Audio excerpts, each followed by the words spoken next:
अब हम बात करेंगे अपनी वर्ब के बारे में। वर्ब मतलब होता है काम, जैसे आप इंग्लिश में अपने शब्द में बोले तो बोल सकते हैं एक्ट, यानी फिर काम करना। वर्क बोल दो, एक्ट बोल दो। एक्ट का मतलब होता है काम या कार्य करना। तो वर्ब क्या है? काम करना। ऐसा वर्ड जो आपके कार्य को बताए, आपके एक्ट को बताए, आपके एक्शन को बताए, उसे हम कहेंगे वर्ब। या फिर verb is a word which shows the act. किसके एक्ट को बताएगा? ये भी नाउन या प्रोनाउन के। तो नाउन और प्रोनाउन के एक्ट को बताने वाले वर्ड को वर्ब कहेंगे। या फिर verb is a word which shows act या फिर action of noun and pronoun.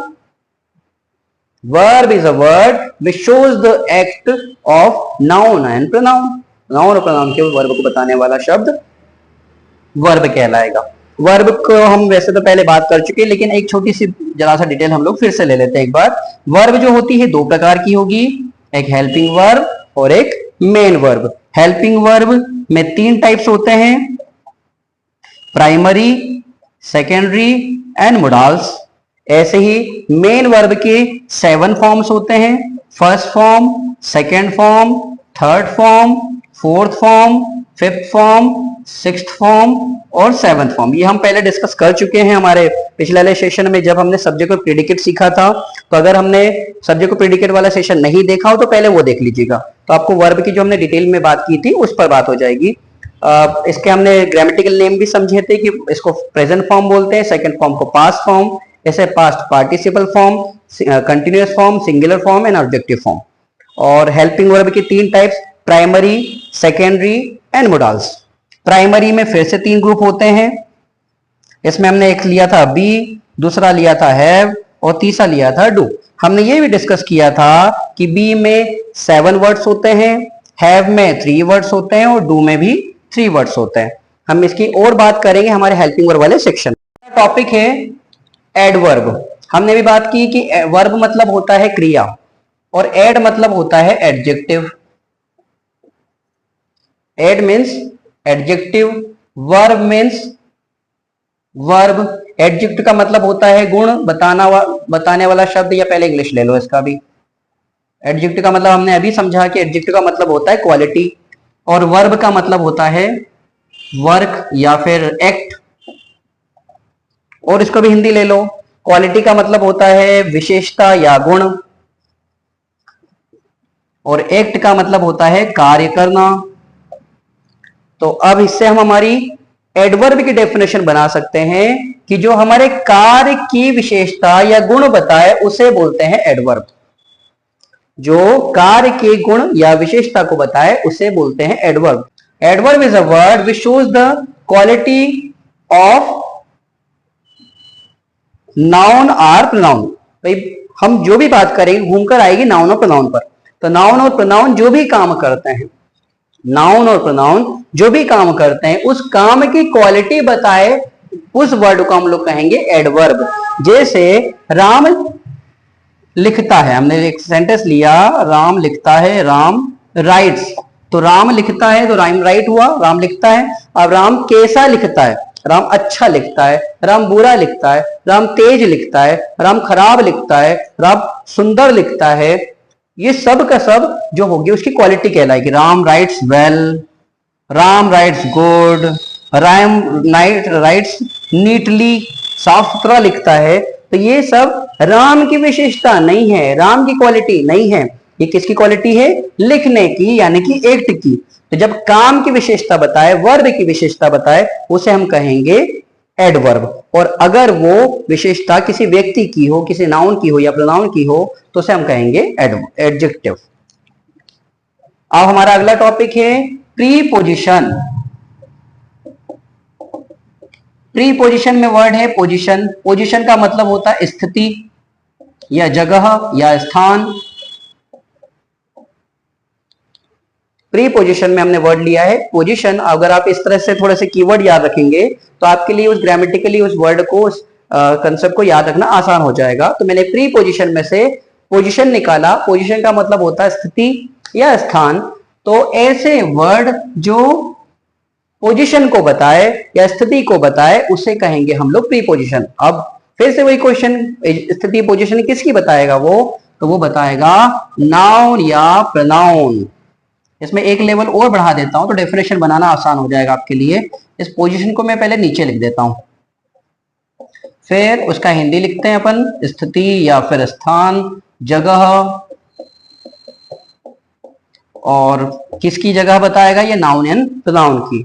तो नाउन और प्रोनाउन की स्थिति बताने वाले शब्द को बोलेंगे हम प्रीपोजिशन, यानी प्रीपोजिशन का काम होता है नाउन या प्रोनाउन की स्थिति बताना। जैसे ये पेन कहाँ है, मेरे हाथ में है, मैं कहाँ हूं, तो स्कूल में हूं, हरदा में हूं, या फिर हरदा कहाँ है, तो एमपी में है, एमपी कहाँ है, इंडिया में है, इंडिया कहाँ है, तो एशिया में है, एशिया कहाँ है, तो दुनिया में। तो ये जो मैं आप बोल रहे हैं, उनकी पोजीशन बता रहे हैं, ये पूरे के पूरे उसकी प्री पोजीशन है, ठीक है।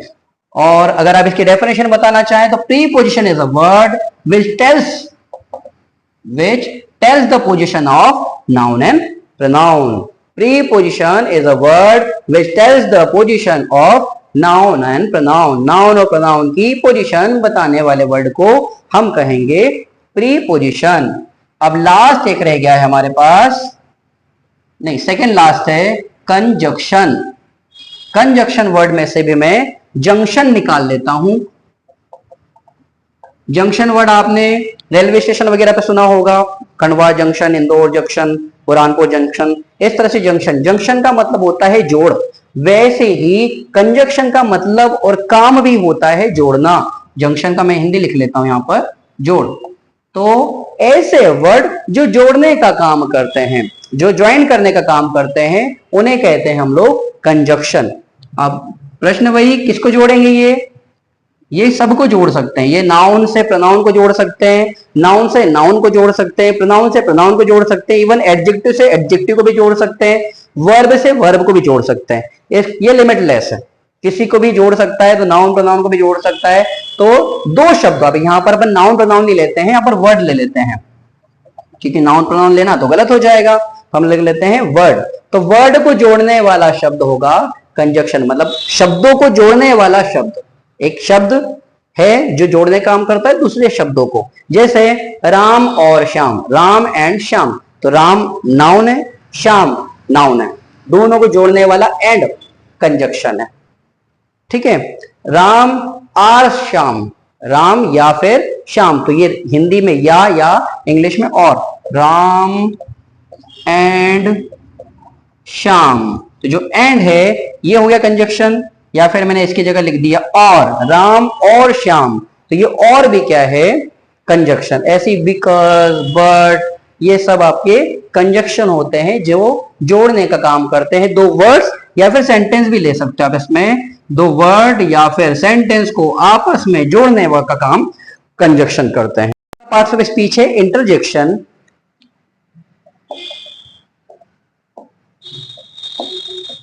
इसमें से भी हम एक फनी वर्ड निकालेंगे, इसमें से इन और इसमें से जंक्शन, तो क्या बन जाएगा ये, इंजेक्शन। सभी को कभी ना कभी इंजेक्शन लगा ही होता है। इंजेक्शन लगने पर हम कैसा फील करते हैं, एकदम सरप्राइज हो जाते हैं, डर सा लगता है, फियर सा लगता है। तो जैसी फीलिंग इंजेक्शन लगने पर हमें होती है, वैसी ही सडन फीलिंग्स, डर या फिर ऐसी खुशी का अनुभव सडनली हो, वो कहलाता है इंटरजेक्शन। ऐसे वर्ड्स जो आपकी सडन खुशी, सडन दुख या फिर सडन सरप्राइज को शो करे, उन्हें हम बोलेंगे इंटरजेक्शन। जैसे ओहो, वाओ, अलास, ये ऐसे वर्ड जिससे आपके खुशी या फिर दुख या सरप्राइज का बोध होता हो, पता चलता हो, ऐसे वर्ड्स को हम लोग कहते हैं इंटरजेक्शन। इंटरजेक्शन का काम होता है आपकी खुशी, प्रसन्नता, दुख या फिर सरप्राइज को शो करना। इनके बाद में तीन और होते हैं जिनको अब पार्ट्स ऑफ स्पीच में शामिल, पहले मतलब नहीं थे, अब मॉडर्न इंग्लिश में शामिल किया गया है। उनको भी हम लोग बाद में स्टडी करेंगे। उसमें एक है हेल्पिंग वर्ब, जिसकी बहुत डिटेल स्टडी हम लोग करेंगे और ये टेंस बहुत हमारे लिए हेल्पफुल होगी।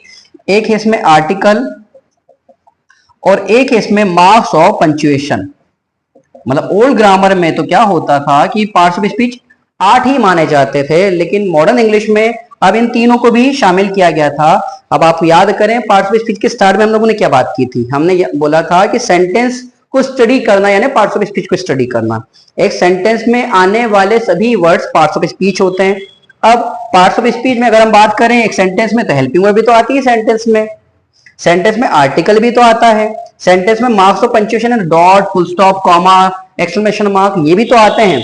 तो ये भी पार्ट्स ऑफ स्पीच में ही रखे जाने चाहिए और अब उन्हें भी इसी में शामिल किया गया है। तो पार्ट्स ऑफ स्पीच नॉर्मली हम लोग 8 होते हैं, लेकिन हम पढ़ेंगे उन्हें 11। तो आने वाले टॉपिक्स में, आने वाले सेशन में हम लोग हेल्पिंग वर्ब, आर्टिकल्स और मार्क्स ऑफ पंक्चुएशन का डिफरेंट एंड अलग तरह से स्टडी करेंगे, जैसे पार्ट्स ऑफ स्पीच को आपने एक बहुत नए तरीके से समझा और सीखा। अगले सेशन के लिए वेट करिए और helping verb, article, marks of punctuation को हम लोग अगले सेशन में डिस्कस करेंगे।